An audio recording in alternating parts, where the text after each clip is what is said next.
Então, mais uma vez, boa noite a todos. Nós vamos falar de um tema bastante difícil, digamos que bastante desafiador para todos nós, que é o perdão. O perdão como chave para a nossa transformação moral, para a nossa transformação espiritual. É condição para o nosso processo evolutivo. É isso que a gente aprende com a doutrina. Só que falar de perdão é muito fácil quando a gente não está vivendo alguma marca bem dolorosa na nossa alma. Só que quando não estamos vivendo nessa existência, certamente já vivemos em existências pretéritas. Haja vista os nossos desafios dentro do nosso lar. Então, dentro da nossa casa, dentro do nosso lar, estão os nossos desafetos. Ali existem os nossos machucamentos, as nossas marcas mais profundas. E o Pai é tão misericordioso que nos reúne e nos dá a oportunidade, e a doutrina tão esclarecedora, para a gente entender que aquele filho difícil, companheiro, pais que não aprendemos a amar, que são seres que precisamos estar juntos, são grandes oportunidades do refazer das marcas mais dolorosas do nosso passado, criadas por nós mesmos. Porque o Pai não cria nada, Ele só ama. Né? Esse conceito de Deus enquanto ser, a doutrina veio desmistificar. Ela veio através da primeira pergunta do Livro dos Espíritos, que é Deus. E a gente aprendeu então que Deus não é um ser, que nós o colocamos como ser para a gente poder senti-lo da maneira que nós ainda, espíritos tão imperfeitos, conseguimos sentir. Porque nós ainda não conseguimos conceber esse Deus. E está lá no Livro dos Espíritos. Se nós conseguiríamos enxergar Deus, e os Espíritos respondem que os Espíritos perfeitos os vê e o compreende. Mas nós, Espíritos inferiores, o intuímos e sentimos. Então, nós não compreendemos, nós não temos ainda a nossa compreensão do que vem a ser Deus, ainda está um pouquinho distante para todos nós. Falar de perdão, a gente vai ter que falar algumas coisas que eu listei aqui. Primeiro, para a gente pensar qual o objetivo da nossa vida. Para a gente pensar, qual o objetivo da vida? Por que a gente está encarnado? Qual o objetivo da nossa existência? Qual o objetivo da nossa vida? E os Espíritos respondem claramente que o nosso objetivo da vida é a gente experimentar a felicidade. Então, a felicidade é determinismo. Todos nós iremos para mundos felizes. Todos. Queiramos ou não, demoremos ou não, o nosso destino são mundos felizes. Só que hoje nós estamos muito distantes do que vem a ser felicidade. Nós temos momentos de alegria. Nós vivemos um processo de altos e baixos. Essa que é a grande verdade. A gente não consegue ainda manter aquela vibração, né? Uma vibração na vertical do que vem a ser felicidade. Então nós estamos aprendendo. Nós temos momentos felizes, dificuldades, desafios, processos dolorosos que fazem parte dessa nossa existência, do momento que a gente está. Então é experimentar a felicidade. Mas os espíritos superiores dizem também que experimentar a felicidade, para experimentar a felicidade, a gente precisa da vivência, da prática do amor. E nós temos também dificuldade de compreender o amor. A gente compreende o amor ainda, quando a gente pensa em amor, nós muitas vezes nos equivocamos, né? E se a gente for então estudar a filosofia grega, a gente vai ver que o amor que a gente compreende ainda está ligado muito ao amor eros. Para nós, é o meu, né? É o ter. Por isso que quando a gente assiste o noticiário ou lê alguma coisa, o número de feminicídios, enfim, em nome do amor, assim como em nome de Deus, né? A gente tem as guerras em nome do amor. a gente tem, então, a destruição do ser amado, que não pode ser meu, quando nós sabemos que ninguém é de ninguém. E que não existe só um único amor. Quem acha que tem só um único, existe um único amor, está extremamente equivocado. Ao longo das existências, são diversos amores.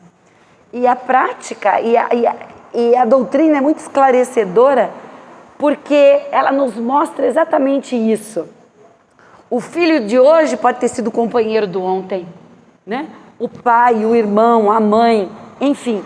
A cada existência nós vamos ampliando a nossa capacidade de amar, a nossa vivência de amor, nos reencontrando e transformando desafetos, não perdão, em amores. E a gente então tem ainda muita noção de amor quando a gente pensa em Eros. A gente tem muita noção de amor quando a gente ainda está tentando entender o que vem a ser, por exemplo, o amor que eles chamam filia, né? Que é um amor esse da amizade, da fraternidade. Esse é um amor? Para chegar até no amor ágape, que é o amor incondicional, amar a todos como irmãos, quando eu olhar para ele e para ela e entender que somos irmãos, que somos todos filhos do mesmo Pai. E foi isso que Jesus veio nos dizer. Então, quando a gente para pensar, é tudo tão transcendental, nós temos um longo caminho e lindo pela frente, que nos aguarda. Nós temos no Livro dos Espíritos uma questão que ele vai falar que quando a gente não ama, quando a gente vive o desamor, e a gente vive o desamor por opção nossa, e às vezes porque nós reconhecemos naquele ser o inimigo do passado, aquele que te torturou, aquele que te estuprou, aquele que te destruiu, aquela que tirou o companheiro do lar, aquele que tirou, né? Enfim, a vida de alguém, não importa. Nós temos marcas e marcas dolorosas, mas também nós temos muitas marcas de amor. Só que quando a gente opta pelo desamor, nós sofremos. Nós sofremos. Porque mesmo aquele irmão, por mais equivocado que ele esteja, ele não é só sombra. Nenhum de nós é só sombra. Todos nós temos em nós a essência divina. Então, o tempo que permaneçamos equivocados é o tempo que nós vamos precisar para refazer. Porque só vai depender de nós.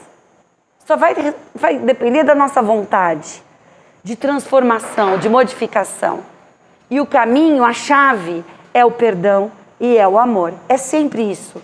Se a nossa essência é divina, nós nascemos para amar. Nós sofremos porque nós nos esquecemos disso. Nós fazemos, através do nosso livre-arbítrio, uma má escolha pela nossa ignorância. Mas todos nós estamos predestinados, todos, a viver o amor incondicional, o amor puro. E nessa pergunta, então, que Kardec pergunta aos espíritos, por que então que a gente sofre, né? Por que então que a gente se equivoca? Então, nós sofremos.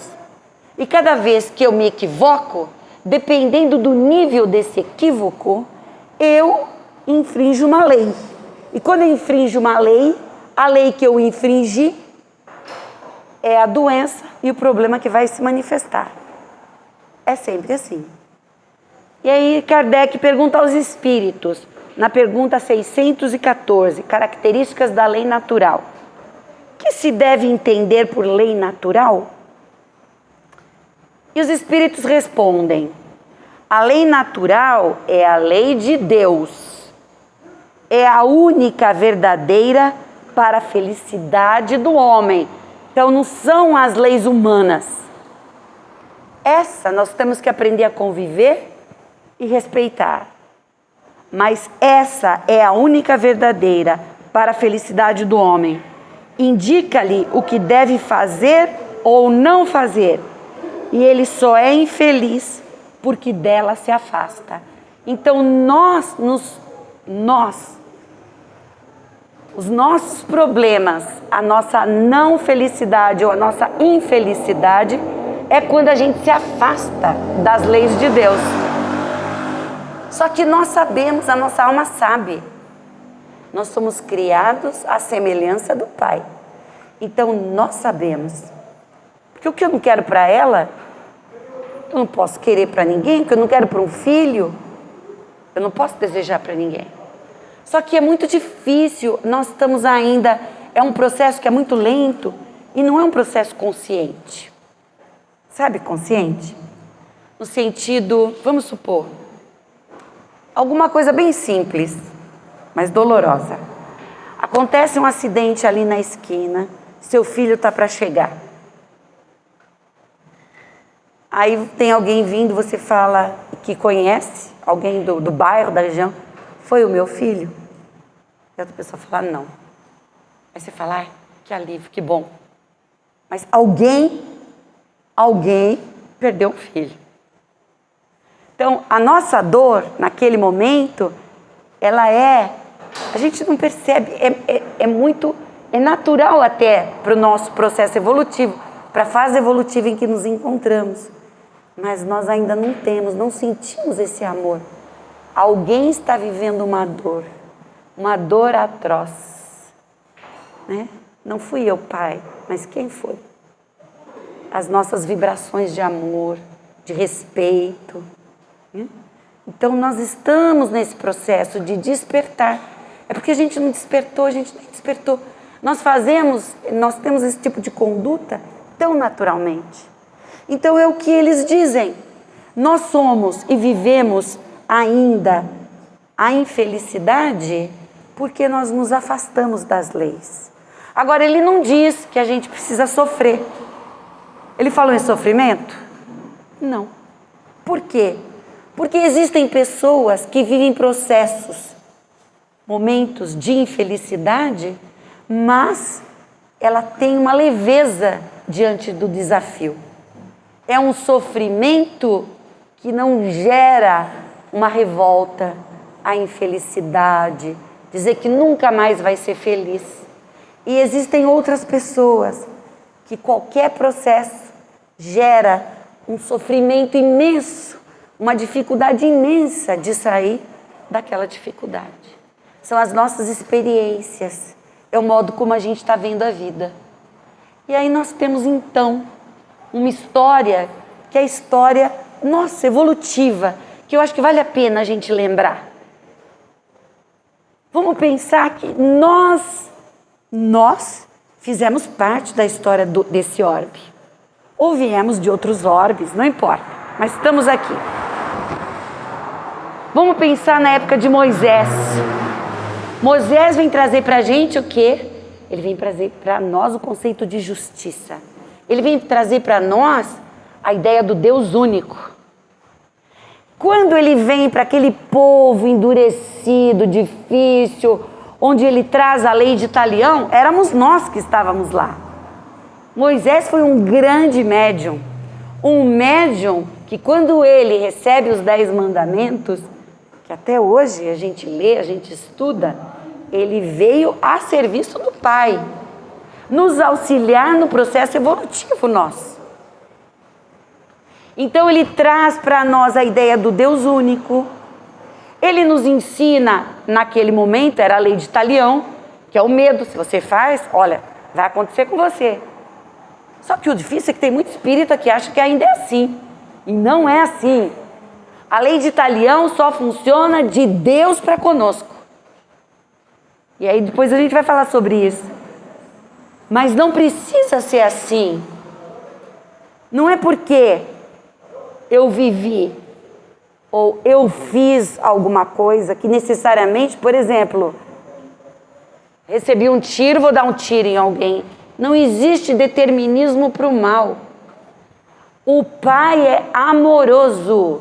Nós podemos resgatar as nossas marcas ou os nossos karmas, que é uma palavra pesada, e nós estamos mudando de planeta de provas e expiações para um planeta regenerativo. A gente não gosta mais de falar karma. São os nossos resgates, são os nossos karmas, os nossos resgates, que nós podemos aliviá-los através de escolhas amorosas. Então eu não preciso do tiro. Eu posso ter um problema sério, cardíaco, por exemplo. Um exemplo. Eu posso ter um problema seríssimo, gástrico, um câncer, uma doença que vai ser a causa do meu desencarne, mas não do jeito que as coisas aconteceram. E eu gosto de contar uma história que eu acho que vale a pena, porque ela é ilustrativa, verdadeira e me tocou profundamente e espero que toque vocês. Não sei se vocês já ouviram falar do Hospital do Fogo Selvagem. O Hospital do Fogo Selvagem, em Uberaba, era a Dona Maria Aparecida. Ela é uma senhora já desencarnada, não é tanto tempo desencarnada. Ainda o fogo selvagem ainda existe no planeta, infelizmente. E Dona Maria Aparecida era uma senhora com muitas dificuldades. Só que um dia, quando ela já estava cuidando dos doentes, apareceu Chico. Ela não era espírita, ela era católica, de família católica. Chico foi visitá-la e levou um par de sapatos, um tanto de óleo que ele tinha ganhado. E o par de sapatos, que ela estava descalça, era exatamente, a calça 39, era exatamente 39, e o óleo que ela precisava para cozinhar para os doentes. Mas a história dela é a seguinte: ela foi uma rainha muito rica, ela que assina a noite de São Bartolomeu, e são queimadas alguns centenas, talvez milhares de pessoas. E aí no processo dela, de marcas, de karmas, de dor, ela reencarna através da misericórdia divina, e os espíritos que nos auxiliam do Ministério da Reencarnação vão definir, né, através do livre-arbítrio dela, a prova. E disseram a ela, a irmã, que é a prova. Nós escolhemos quando a gente tem condição de escolher. A irmã quer a prova, a irmã quer o amor. O amor é renúncia. É cuidar daqueles que você colocou da fogueira, que você, junto com você, vocês colocaram vários na fogueira. Então é cuidar daqueles que vão vir com uma doença incurável, e você então vai iniciar um trabalho por eles. Sendo que você foi aqui, encabeçou o movimento, nós te damos a oportunidade de refazer. Essa é a misericórdia divina. Esse é o perdão. Esse é o auto-perdão. Eu não preciso viver a marca. Ela não precisou ir para a fogueira. Ela não precisou morrer queimada. Ela não precisou. Ela opta em ajudar os doentes. Só que ela vem, ela era rainha, ela vem preta, naquela época difícil, extremamente carente, pobre, 10 filhos. Ela vai trabalhar no hospital para ajudar o marido. Quando iniciam, então, o início da doença, ninguém sabia o que era, e ninguém queria dar banho nos doentes, porque não sabia se aquilo era contagioso. Ela se oferece, e ela começa um trabalho lindíssimo, até que o hospital decide fechar aquela ala, com medo de contágio, e ela fala para o hospital: vocês vão mandar os doentes para a rua? Eram 11 doentes. Nós vamos mandar os doentes para a rua. Eu vou junto. Aí ela chegou em casa, avisou o marido: eu vou trazer todo mundo para cá. Uma casa muito pequena e humilde. Ele falou: não, os doentes sou eu. Ela falou: os doentes.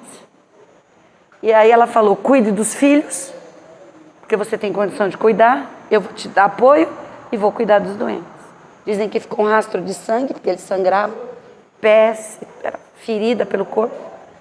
E ela foi para a rua, até encontrar um galpão, e depois todo um caminhar de sofrimento e dor e muita renúncia, até presa ela foi, cuidando dos doentes, de muitos doentes. E o hospital está lá, quem quiser visitar, fica em Uberaba. Não tem mais doente, mas tem a história dela, tem as filhas dela. Vale muito a pena, é uma história de luta e de amor. Essa é a misericórdia divina, isso é perdão, isso é amar. A gente não precisa passar pela mesma prova. E aí, falando de Moisés, Moisés traz para nós, vamos pensar nós lá no início do nosso planeta, né? Aqueles espíritos ainda bastante endurecidos, ignorantes. 1.300 anos estudando, toda aquela literatura da lei, do Velho Testamento, de tudo aquilo que Moisés trouxe. Tudo que ele trouxe. 1.300 anos nós vamos amadurecendo, até a chegada da segunda revelação, que foi o Cristo. Então, quando o Cristo vem, ele também não é compreendido. Mas ele vem, quando ele vem, porque Moisés falou muito de amor. Muito de amor. Não está lá? Está lá nos 10 mandamentos. Ele falou muito de amor, mas chegou o Cristo e não falou só de amor. O Cristo falou: ame seus inimigos. E aí, quando ele disse ame seus inimigos, essa frase foi bombástica. Não, falar para eu amar tudo bem, mas amar aquele que me destruiu, amar aquele que me roubou, amar aquele que eu tenho ódio, sinto ódio. Quem que é esse louco? Por isso que nós o colocamos na cruz. E fomos nós. Ou presencialmente, ou desencarnados. Mas a vibração do planeta todo sentiu a presença do governador espiritual desse planeta. E Cristo então vem falar de amor, vem falar de justiça, vem falar de caridade. Só que ele fala e fica conosco e diz na última ceia com os apóstolos que ele mandaria o Consolador prometido, que ele enviaria um novo revelador, uma nova revelação. E aí nós tivemos em 1857 o primeiro livro do Pentateuco Espírita, que é o Livro dos Espíritos, com perguntas e respostas organizadas por Kardec. Organizada, e nós não somos kardecistas, nós somos espíritas e estudamos as obras organizadas por aquele ser de luz que era íntimo de Jesus. Então, quem era esse Kardec? Que organizou, mas ele organiza com muitas dúvidas, com muito critério, porque ele era um pesquisador, ele era um professor, ele era um filósofo. E ele, pode reparar, quando a gente estuda o Livro dos Espíritos, várias perguntas são semelhantes. Ele quer pegar, ter certeza que a resposta é aquela. Então nós temos como segunda revelação o nosso mestre, dizendo pra gente não só amar, como disse Moisés, mas amar os inimigos. E para amar os inimigos, capítulo 12 do Evangelho segundo o Espiritismo, nós temos que perdoar. E aí vem esse revelador maravilhoso, vem a terceira revelação, vem o Espiritismo dizer pra gente como que nós fazemos isso. Como? Porque nós temos o nosso livre-arbítrio. E ele nos dá então a chave. Ele nos dá então, através do estudo da doutrina dos espíritos, quais são as chaves, os instrumentos que nós temos para esse perdão. E é isso que a doutrina vem nos ensinar. E ela vem nos ensinar de uma maneira muito lógica, que faz todo sentido para a nossa mente. Por que é lógica? Porque se hoje nós temos os desafios que temos, por exemplo, nesse momento então de transição planetária, nós observamos as diferenças imensas em todos os níveis da nossa sociedade. Quando a gente pensa que uma criança nasce tetraplégica, que uma criança, um bebê, já apresenta uma doença que nós sabemos, uma marca que não vai ter cura. Quando a gente visita o GAC e a gente quer entender que espírito é esse, quais são as marcas, Então, todas as vezes que eu leso alguém, a lesão fica em mim. E nós vamos falar sobre... Essa é a grande dificuldade do perdão. Só para a gente entender o quanto a gente não entendeu o Cristo, eu vou ler uma pequena passagem do Parnaso de Além Túmulo, de Chico, com diversos espíritos. Foi o primeiro livro, coitadinho, ele sofreu demais quando ele psicografou esse livro, que todos diziam que eram plágios, que ele estudava esses poetas, esses escritores, para ele escrever os 400 diferentes. E aqui é muito lindo essa passagem, esse capítulo chama Eterna Vítima e é de Guerra Junqueiro. Só para a gente entender. Depois vieram, falando do Cristo, aqueles que em seu nome espalharam a treva, o pranto, a guerra e a fome. Estão aí, ainda estão aí esses espíritos. Desolação e horror, ainda estão aí esses espíritos. Mataram-se os irmãos, lobos, tigres, chacais, na capa dos cristãos.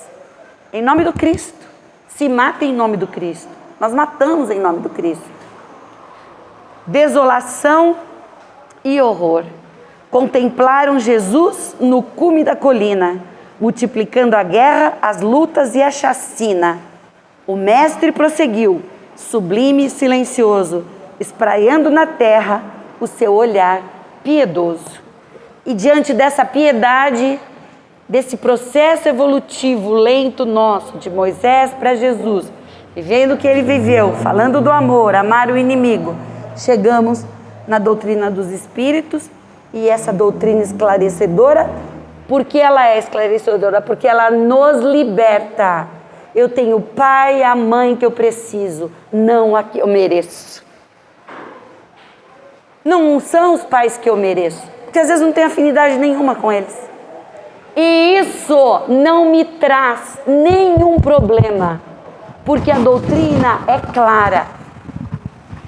Se aquele pai e aquela mãe, quando nós temos pai e mãe, porque às vezes somos órfãos também, temos que passar pela orfandade, não valorizamos.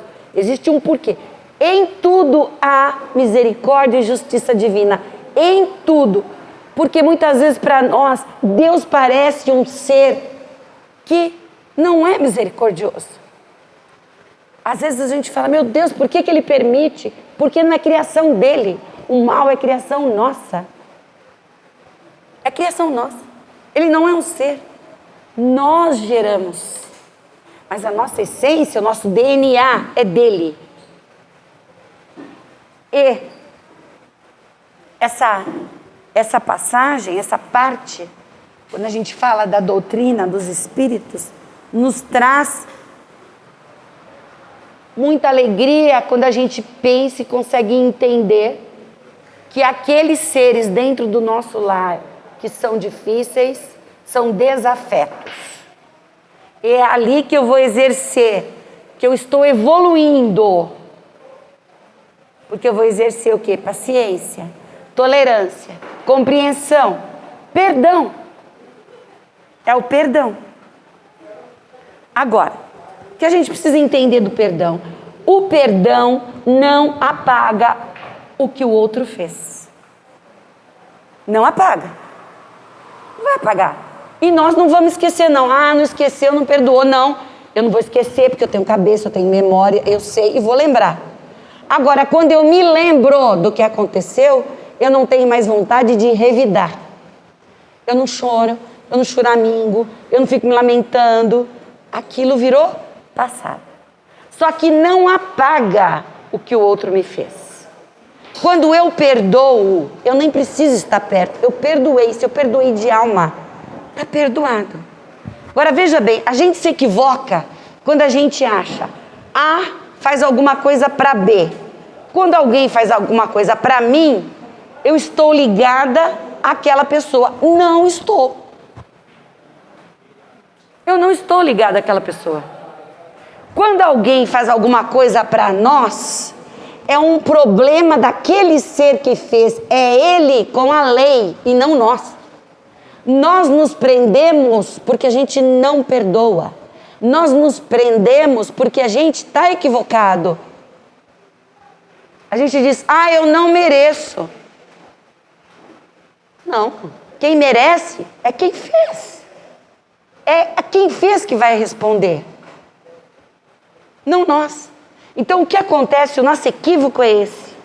Nós achamos, nossa, aconteceu isso com ele e ela, entre os dois irmãos, amigos, não importa, colegas, aconteceu. Você não está ligado àquela pessoa. Se você perdoar.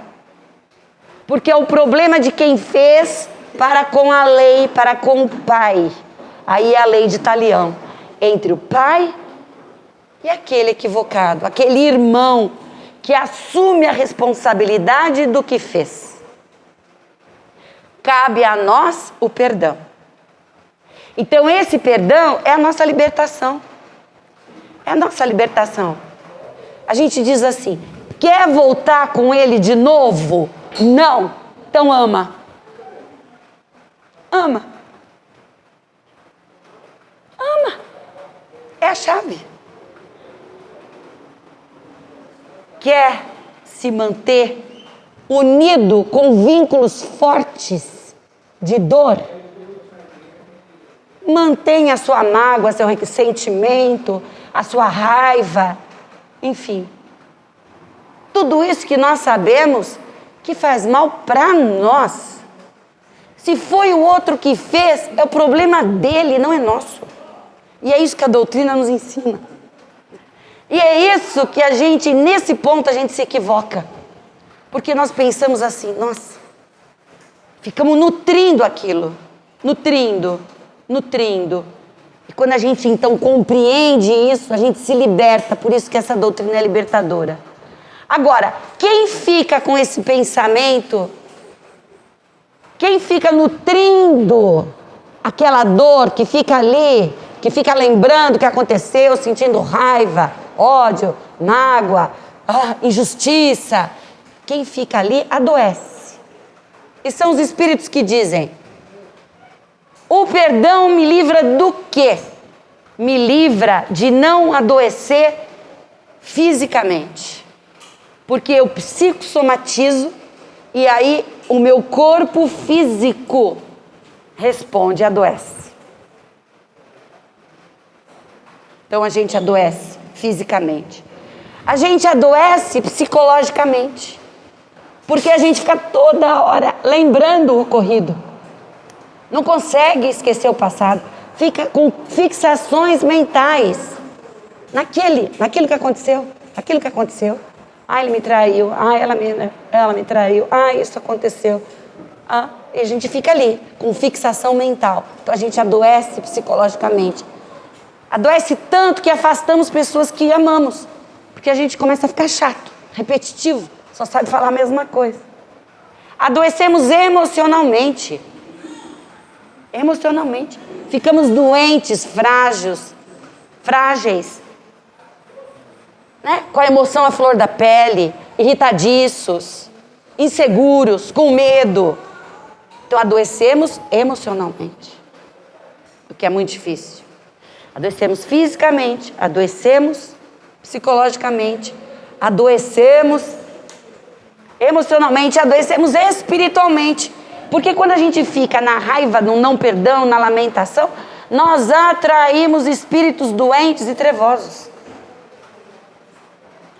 Então nós somos aqui, o Wi-Fi ligado. Nós temos aqui, a nossa glândula pineal com todo o nosso passado. Tá lá. Eu vou captar as energias que são semelhantes às minhas, além dos meus amigos, que não são amigos, supostos inimigos do passado, que me reconhecem, sabem que eu sou. Eles sabem melhor do que nós, às vezes, quem somos. Porque do lado de lá eles sabem o que a gente fez. Aí, eu tenho ainda Além disso, espiritualmente, eu vou passar por um desafio. Olha, meu irmão, como você não soube perdoar, você vai reencarnar filha dele. Filha. Ou filho dela. E aí então a gente vai ter que conviver de perto com o nosso agressor. De perto com o nosso algoz. E é aí que a gente então sente que não ama aquela mãe ou que não ama aquele pai. Então eu estou ali no meio da família, aquele irmão que a gente sente. Reencarnamos lá. E o que é pior ainda, tem uma sexta. Quando a gente não perdoa, a gente pode nascer no local, no lugar onde aqueles algozes, aquela família estão. Aí nós vamos nascer num local onde ainda é mais doloroso pra gente, com seres que não nos amam, numa situação difícil, mais difícil ainda.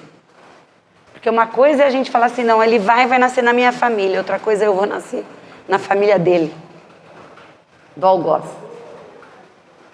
Então, o perdão é isso, é a gente entender que só depende de nós. E é tão forte que a gente tem espíritos de luz dizendo para nós. A gente tem no Homem Integral Joana de Ângeles. É psicografia de Divaldo Franco. Joana de Ângeles. Que ela faz todo um trabalho da série psicológica da doutrina. E ela diz claramente aqui. Olha que lindo que ela fala. Os danos que o ódio proporciona ao psiquismo, por destrambelhar a delicada maquinaria que exterioriza o pensamento e mantém a harmonia do ser. Gente, Emmanuel diz que saúde é a harmonia da alma. Emmanuel diz que saúde é a harmonia da alma.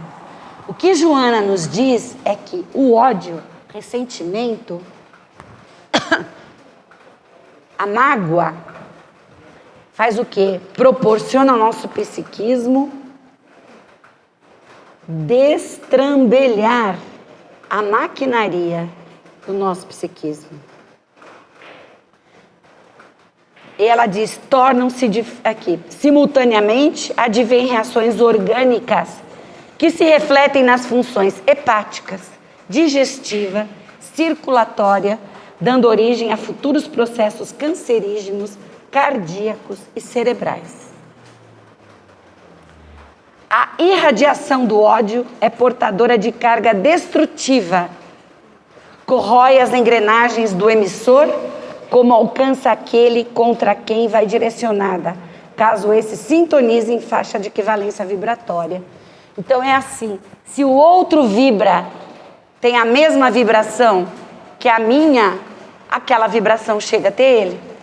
Além de tudo, eu vou ter que responder, porque eu estou vibrando energia negativa para o outro. Então eu também sou responsável. Eu sou responsável pelo que eu estou fazendo comigo mesmo, que eu estou adoecendo, em todos os setores que eu já disse. E além de tudo, eu estou emitindo energias negativas para os meus irmãos. E isso volta para nós, não é assim? Não é que volta, na verdade, é porque eu ainda sou assim. Ainda está em nós. E a gente simplesmente sintoniza, porque nós somos assim. E ela continua para terminar. Lixo do inconsciente. Olha que lindo, o ódio é o lixo do inconsciente. O ódio extravasa todo o conteúdo das paixões mesquinhas, representativa do primarismo evolutivo e cultural. Então, Não sou eu que estou dizendo, são os espíritos nos alertando. São seres de luz, como Joana de Ângeles, como Emmanuel, né? A gente tem aqui Chico, através do Parnaso Além Túmulo, trazendo para nós o porquê é importante o nosso despertar.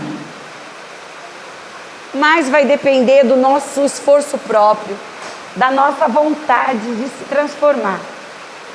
Se nós estamos dispostos, nesse momento de transição, a fazer diferente.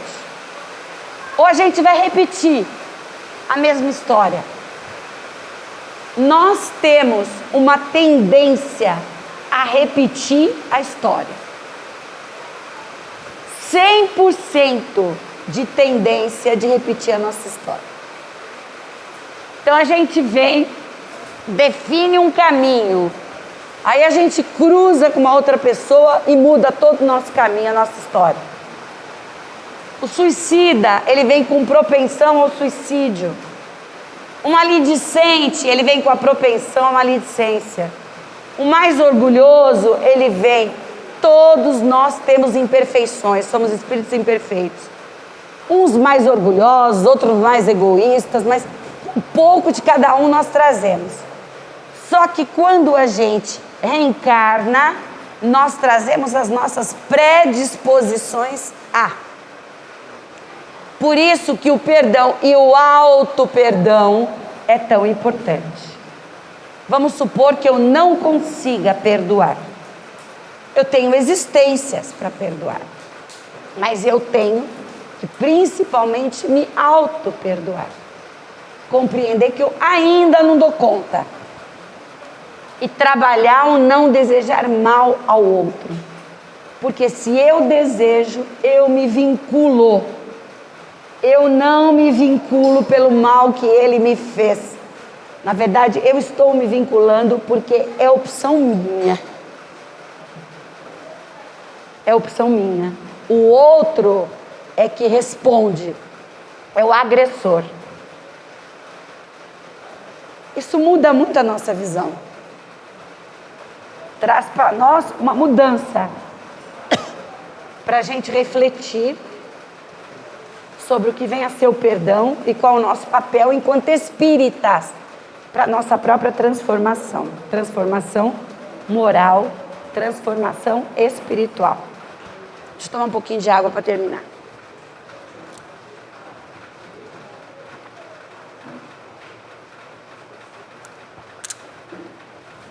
Então,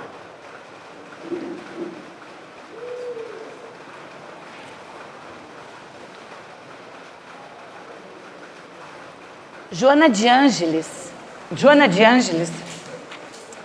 ela ainda no livro Autodescobrimento, quando a gente quer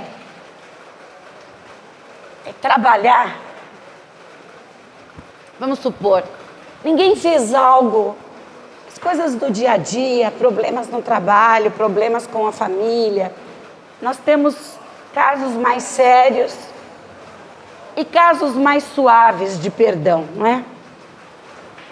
Coisas mais simples. Por quê? Porque depende do que nós semeamos. Depende daquilo que a gente fez. Só que pode ser mais suave ou mais desafiador para a nossa alma.